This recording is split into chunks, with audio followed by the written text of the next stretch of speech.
Dry fruit coconut లడ్డూకి కావాల్సినవి cashew nuts, బాదాం, కిస్మిస్, dates, బెల్లం, కొబ్బరి, నెయ్యి 2 స్పూన్స్. ఇంతే సింపుల్ ఇంగ్రీడియంట్స్.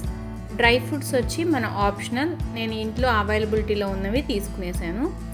రేషియో వచ్చి 4 కప్స్ కొబ్బరికి 1 కప్ బెల్లం తీసుకోవాలి. డ్రై ఫ్రూట్స్ వచ్చి మన ఇష్టం, మన టేస్ట్కి తగ్గట్టు తీసుకోవచ్చు. ఇప్పుడు ఎలా తయారు చేయాలో చూద్దాం.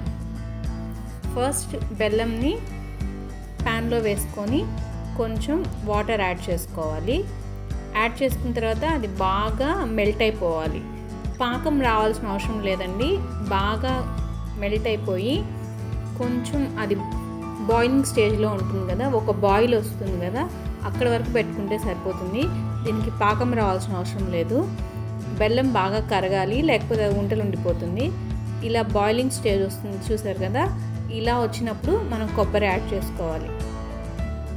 నేను 4 కప్స్ కొబ్బరి తీసుకున్నాను, 1 కప్ బెల్లం తీసుకున్నాను.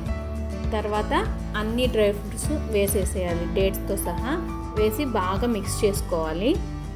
డ్రై ఫ్రూట్స్ని మళ్ళీ గీలో ఫ్రై చేయాల్సిన అవసరం లేదండి. బెల్లంలో బాయిల్ అయితే ఆ టేస్ట్ బాగుంటుంది, ఇది ఒక రకమైన ఫ్లేవర్ ఉంటుంది. బాగా వేసుకొని కలిపేశాక మిక్స్ చేసుకొని సిమ్లోనే పెట్టుకోవాలండి. ఫ్లేమ్ ఎక్కువ పెట్టుకుంటే అడుగంటిపోతుంది. సిమ్లో పెట్టుకొని ఫ్రై చేసుకోవాలి. బాగా కలుపుకోవాలి. అన్నీ కూడా కలుపుకొని సిమ్లోనే 6-7 మినిట్స్ అలాగే పెట్టుకొని ఫ్రై చేసుకుంటూ ఉండాలి ఆపకుండా. తర్వాత 2 స్పూన్స్ గీ యాడ్ చేశాను. కొంచెం తక్కువే యాడ్ చేశానండి, ఎక్కువేం అవసరం పడదు దీనికి. గీ యాడ్ చేసి బాగా కలుపుకుంటూ ఉండాలి. మళ్ళీ చెప్తున్నాను, స్లో ఫ్లేమ్లోనే ఫ్రై చేసుకోండి, లేకపోతే అడుగంటిపోతుంది.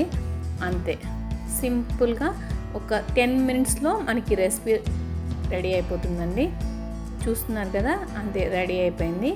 దీన్ని బాగా చల్లారాక మనకు కావాలంటే లడ్డూలాగైనా చుట్టుకోవచ్చు, లేకపోతే ప్లేట్లో వేసేసి మనకు నచ్చిన షేప్లో కట్ చేసుకోవచ్చు. ఈరోజు నేనైతే మీకు లడ్డూలాగా చుట్టి చూపిస్తున్నాను. అంతే, చూసారు కదా, చల్లారాక నేను లడ్డూలాగా చేసేసాను. ఈ వీడియో మీకు నచ్చినట్టయితే లైక్ చేయండి, షేర్ చేయండి, కామెంట్ చేయండి, మీ సబ్స్క్రైబ్ చేసుకోండి, బెల్ ఐకాన్ ప్రెస్ చేయండి, ఆల్ని సెలెక్ట్ చేసుకోండి. ఓకేనా ఫ్రెండ్స్, మీరు ట్రై చేసి రెసిపీ ఎలా వచ్చిందో నాకు కామెంట్ సెక్షన్లో కామెంట్ చేయండి.